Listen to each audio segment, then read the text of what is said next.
Hello friends, ഞാനിന്ന് ചക്കയും ബീഫും വെച്ചിട്ട് ഒരു നാടൻ വിഭവമാണ് കേട്ടോ ഉണ്ടാക്കണേ. ഇതെനിക്ക് വളരെ ഇഷ്ടപ്പെട്ട റെസിപ്പിയാണ്, അതുകൊണ്ടാണ് ഞാൻ നിങ്ങളുമായിട്ട് ഷെയർ ചെയ്യാമെന്ന് വിചാരിച്ചത്. അപ്പോൾ ഇത് നല്ല വിറകടുപ്പിൽ ചെയ്യുകയാണെങ്കിൽ കൂടുതൽ ടേസ്റ്റ് ഉണ്ടാവും. നമുക്ക് കുക്കറിലും ചെയ്യാം, പക്ഷേ കൂടുതൽ ടേസ്റ്റ് ഉണ്ടാവുക ഈ മൺചട്ടിയിൽ വിറകടുപ്പിൽ ചെയ്യുമ്പോഴായിരിക്കും. അപ്പോൾ നമുക്ക് ഈ വീഡിയോയിലേക്ക് പോകുന്നതിന് മുമ്പ് ഞാൻ നാളെ ഇടാൻ പോകുന്ന വീഡിയോ ചക്ക എങ്ങനെ ഉണക്കി സൂക്ഷിക്കാം എന്നുള്ളൊരു വീഡിയോ ആണ്. അപ്പോൾ നിങ്ങൾക്ക് കാണാനായിട്ട് എൻ്റെ ചാനൽ സബ്സ്ക്രൈബ് ചെയ്തിട്ടില്ലെങ്കിൽ സബ്സ്ക്രൈബ് ചെയ്യുക. കൂടെ തന്നെ ഒരു ബെല്ലൈക്കൺ ഉണ്ട്, അതും കൂടെ ക്ലിക്ക് ചെയ്യുകയാണെങ്കിൽ ഞാനിടുന്ന വീഡിയോസിൻ്റെ നോട്ടിഫിക്കേഷൻ നിങ്ങൾക്ക് ലഭിക്കുന്നതായിരിക്കും. അപ്പോൾ നമുക്ക് വീഡിയോയിലേക്ക് പോവാം. എന്നാൽ ഞാനിവിടെ ചക്കച്ചുള എടുത്തിട്ടുണ്ട്. ചക്കയുടെ ചുള മാത്രം മതി, ബാക്കിയുള്ള ഭാഗമൊന്നും വേണ്ട. ഇത് ഞാൻ രണ്ടായിട്ടാണ് കട്ട് ചെയ്തെടുത്തിട്ടുള്ളത്. ചെറുതായിട്ട് കട്ട് ചെയ്യരുത്, അപ്പോൾ ഈ ഇറച്ചിയിലിടുമ്പോൾ ഇത് അലിഞ്ഞ് പോകും. പെട്ടെന്ന് വേവുന്ന സാധനമല്ലേ ഈ ചക്ക. അപ്പോൾ അത് രണ്ടായിട്ട് മാത്രം കട്ട് ചെയ്യാം. ഇനി വേണ്ടത് ബീഫാണ്. 1 കിലോ ബീഫ് നന്നായിട്ട് കഴുകി വൃത്തിയാക്കി വെള്ളമെല്ലാം കളഞ്ഞെടുത്താണിത്. നമുക്കൊരു മൺചട്ടിയിലേക്ക് ഇട്ട് കൊടുക്കാം. അപ്പോൾ ചക്കയുടെ അളവ് എന്ന് പറയുമ്പോൾ എത്രയാണോ നമ്മൾ ബീഫ് എടുക്കുന്നത്, ഞാൻ തൂക്കല്ല കേട്ടോ പറയണത്, ഏത് പാത്രത്തിലാണോ നമ്മൾ ബീഫ് എടുക്കുന്നത് ആ അളവിൽ തന്നെ ചക്ക എടുക്കുക. അത്ര മതി, കൂടുതൽ ചക്ക ഉണ്ടായാൽ ടേസ്റ്റ് ഉണ്ടാവില്ല. ഇനി നമുക്കിതിലേക്ക് 1 ടീസ്പൂൺ മഞ്ഞൾപ്പൊടി ചേർത്ത് കൊടുക്കാം. പിന്നെ വേണ്ടത് മല്ലിപ്പൊടി ഒരു 3 ടേബിൾ സ്പൂൺ മല്ലിപ്പൊടി ചേർക്കാം. അപ്പോൾ ഞാൻ ഈ മല്ലിപ്പൊടിയിൽ വലിയ ജീരകം കൂടെ കൂട്ടി പൊടിച്ചെടുത്ത മല്ലിപ്പൊടിയാണ്. അപ്പോൾ ഞാൻ സെപ്പറേറ്റ് വലിയ ജീരകം ചേർക്കുന്നില്ല.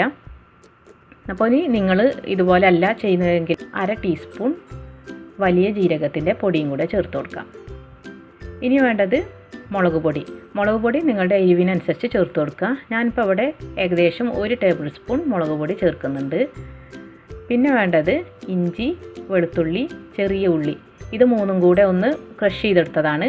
അത് നമുക്കൊരു 4 ടേബിൾ സ്പൂണോളം ചേർത്ത് കൊടുക്കാം.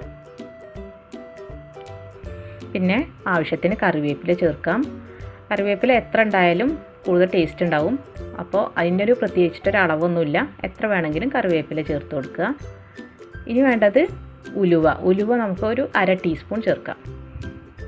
പിന്നെ പാകത്തിന് ഉപ്പും കൂടെ ചേർത്തിട്ട് കൈ വെച്ചിട്ടാണ് ഇത് നന്നായിട്ട് മിക്സ് ചെയ്തെടുക്കുകയാണെങ്കിൽ കൂടുതൽ നല്ലത്, അല്ലെങ്കിൽ സ്പൂൺ വെച്ചിട്ട് ചെയ്താലും മതി.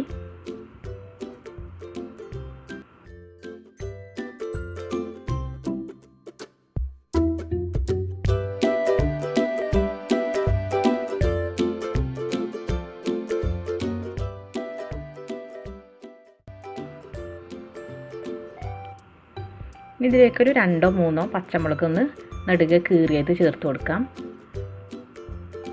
പിന്നെ ആവശ്യത്തിന് വെള്ളം, കൂടുതൽ വെള്ളം വേണ്ട, കാരണം ഈ ബീഫിൽ നിന്ന് തന്നെ വെള്ളം ഇറങ്ങി വരും. ഒരു 1/2 കപ്പ് വെള്ളം കൂടെ നമുക്ക് ഒഴിച്ച് കൊടുത്തിട്ട് നന്നായിട്ട് വീണ്ടും ഒന്ന് മിക്സ് ചെയ്ത് കൊടുത്തതിന് ശേഷം നമുക്ക് അടുപ്പിലേക്ക് വെച്ച് കൊടുക്കാം.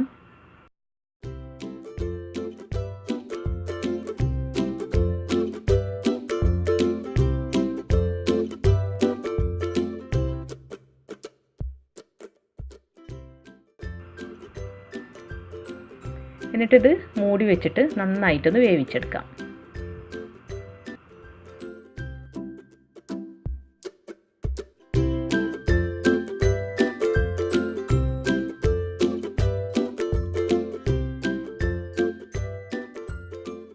ഇടയ്ക്ക് മൂടി തുറന്ന് നമുക്ക് മിക്സ് ചെയ്ത് കൊടുക്കാം.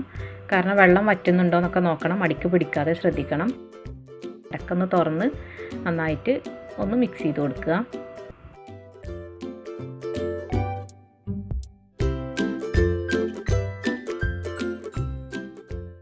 ഇപ്പോൾ ബീഫ് നന്നായിട്ട് വേവായിട്ടുണ്ട്. നല്ലപോലെ വെന്തതിന് ശേഷം വേണം നമുക്ക് ചക്ക ഇതിലേക്ക് ഇട്ട് കൊടുക്കാനായിട്ട്.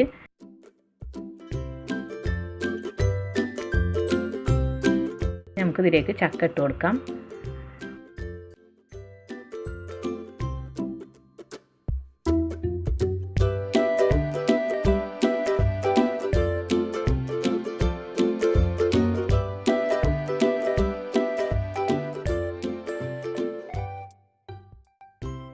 ഈ ബീഫിലേക്ക് ചക്ക ഇട്ടതിന് ശേഷം നന്നായിട്ട് മിക്സ് ചെയ്ത് കൊടുക്കണം, എങ്കിലേ ഈ ബീഫിലെ മസാല എല്ലാം ഈ ചക്കയിലേക്ക് പിടിക്കുള്ളൂ.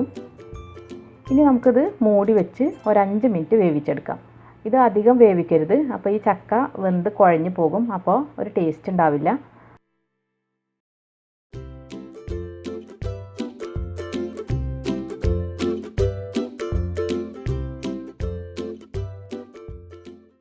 അപ്പോൾ അത് പാകത്തിന് വെന്ത് കിട്ടിയിട്ടുണ്ട്. അപ്പോൾ ഞാൻ നോക്കിയപ്പോൾ കുറച്ച് ഉപ്പിൻ്റെ ഒരു കമ്മിയുണ്ട്. അപ്പോൾ ഞാൻ കുറച്ച് ഉപ്പും കൂടെ ചേർത്ത് കൊടുക്കുകയാണ്. എന്നിട്ട് നന്നായിട്ടൊന്ന് മിക്സ് ചെയ്ത് കൊടുക്കാം.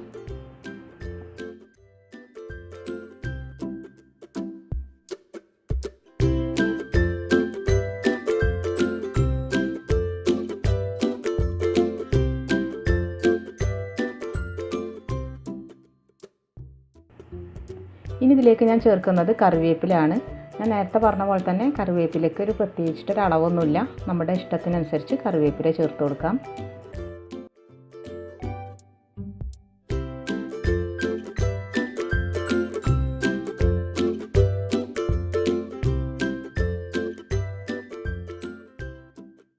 പിന്നെ ഇതിലേക്ക് ഞാൻ ചേർക്കുന്നത് പച്ച വെളിച്ചെണ്ണയാണ്.